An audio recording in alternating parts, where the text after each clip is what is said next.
کشمیر سے پوچھتے ہیں قربانی کس پر واجب ہے، اس بارے میں وضاحت فرما دیں۔ 5 چیزیں ہیں جو دیکھنی پڑتی ہیں۔ نمبر 1 سونا، چاندی، تجارتی مال۔ تجارتی مال کا مطلب آپ نے بیچنے کے لیے کیا کیا خریدا ہے۔ اور چوتھی چیز کیش رقم، کیش آپ کے پاس کتنا ہے۔ 5ویں چیز ضرورت سے زائد سامان، یعنی آپ کے پاس کوئی ایسا سامان پڑا ہوا ہے جو پورے سال استعمال ہی نہیں ہوتا، تو یہ یوں کہا جائے گا یہ ضرورت سے زائد ہے۔ تو یہ 5 چیزوں کا مجموعہ، یا 4 یا 3 یا 2 یا ان میں سے کوئی ایک، ان کا مجموعہ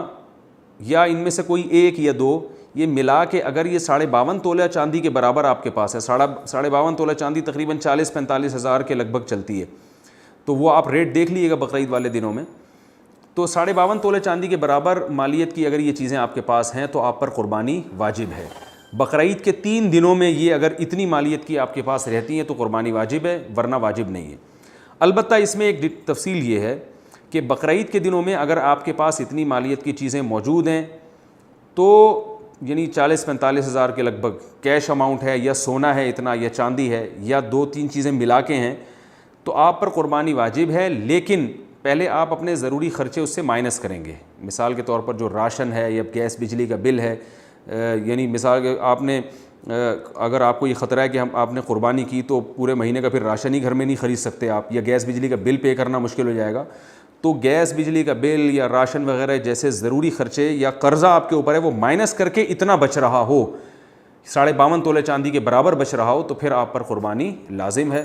ورنہ لازم نہیں ہے۔ اچھا یہ بھی ذہن میں رکھیں قربانی کرنا واجب ہے، کیونکہ رسول اللہ صلی اللہ علیہ وسلم نے فرمایا من وجد السعة لأن يضحي فلم يضحي فلا يقربن مصلانا، جس کے پاس گنجائش ہو قربانی کرنے کی پھر بھی وہ قربانی نہ کرے تو وہ ہمارے عید گاہ میں کے قریب بھی نہ پھٹکے۔